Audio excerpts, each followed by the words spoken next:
Sungguh biadab, iblis ini tega memukuli Nabi Adam saat Nabi Adam baru saja diciptakan. Dikisahkan, dahulu pada saat penciptaan Nabi Adam alaihissalam, para malaikat banyak yang tak setuju dengan adanya penciptaan manusia sebagai khalifah di bumi.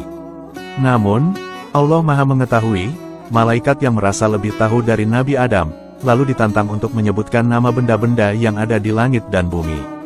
Namun sayangnya, malaikat itu tidak mampu menyebutkannya. Selanjutnya, Nabi Adam diperintahkan untuk menyebutkan nama-nama benda itu semuanya.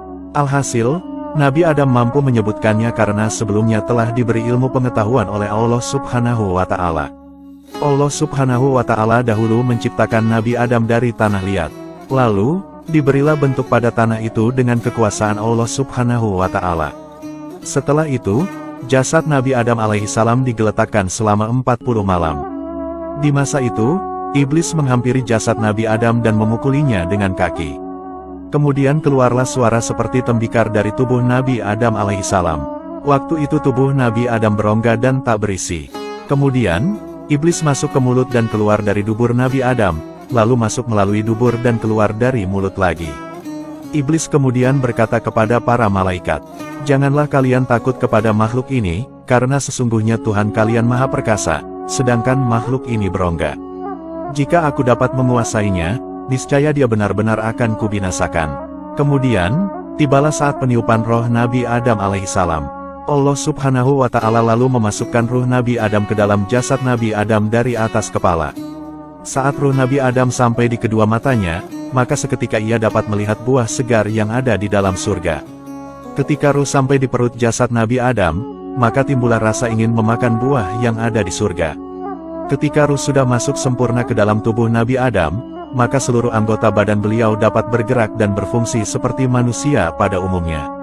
Setelah itu, Allah memberi perintah kepada para malaikat dan iblis untuk melakukan penghormatan sujud kepada Nabi Adam alaihissalam. Seluruh para malaikat lantas mentaati perintah itu.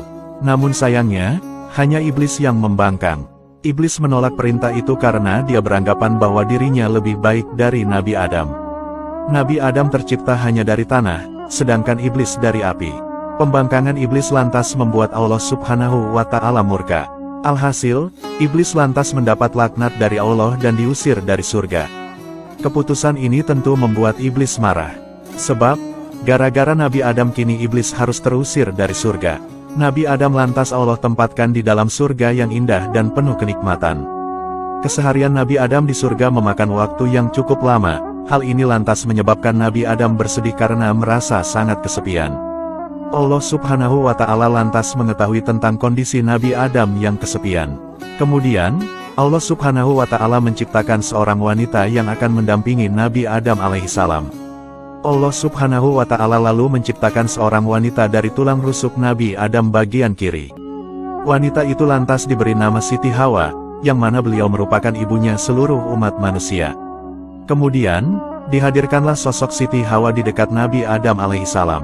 Ketika Nabi Adam pertama kalinya melihat Hawa, maka hatinya begitu bahagia dan senang sekali. Nabi Adam dan Hawa lantas menikah dan sama-sama menjalin ikatan hidup yang harmonis. Betapa senangnya Nabi Adam karena sekarang beliau tidaklah sendirian lagi. Nabi Adam dan Hawa akhirnya dapat hidup bahagia di surga bersama dan menikmati segala fasilitas yang ada di dalam surga. Meskipun Nabi Adam dan Hawa diberi kebebasan hidup di surga, tetapi mereka harus tunduk dan patuh terhadap peraturan perundang-undangan yang Allah berikan. Allah Subhanahu wa Ta'ala berfirman, "Wahai Adam, bertempat tinggallah kamu dan istrimu di surga.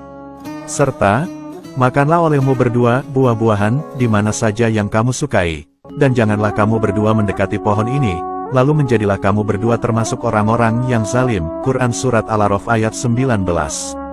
Di dalam ayat tersebut, Allah Subhanahu wa Ta'ala menjelaskan bahwa ada satu pohon terlarang di surga yang tidak boleh mereka dekati apalagi dimakan.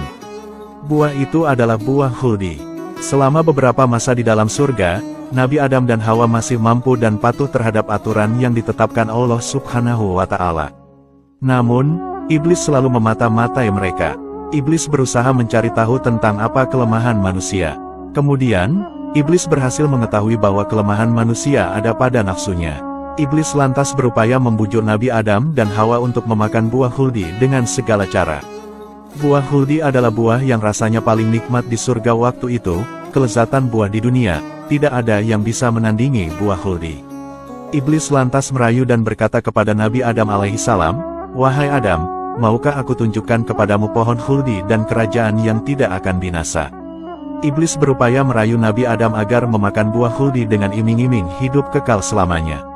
Nabi Adam awalnya kurang percaya, tapi beliau lantas berpikir, apakah benar apa yang diucapkan iblis itu? Namun, akhirnya Nabi Adam mempercayai perkataan iblis. Nabi Adam alaihissalam lantas mendekati buah huldi untuk memetik buahnya lalu memakannya. Setelah mereka berdua memakan buah larangan itu, pakaian surga yang mereka pakai lantas menghilang. Nabi Adam dan Hawa langsung otomatis telanjang bulat. Mereka lantas sadar akan kesalahannya melanggar larangan Allah Subhanahu wa Ta'ala. Mereka kebingungan dan merasa malu dengan kondisinya. Setelah itu, Nabi Adam dan Hawa mencari dedaunan untuk menutupi aurat-aurat mereka yang telanjang. Iblis telah berhasil menghasut Nabi Adam dan Hawa hanya dengan embel-embel hidup kekal abadi. Ternyata Nabi Adam dan istrinya telah berani meninggalkan perintah Allah Subhanahu wa Ta'ala, dan lebih terpedaya dengan tipu daya iblis laknatullah. Allah Subhanahu wa Ta'ala pun mengetahui perbuatan Nabi Adam dan Hawa.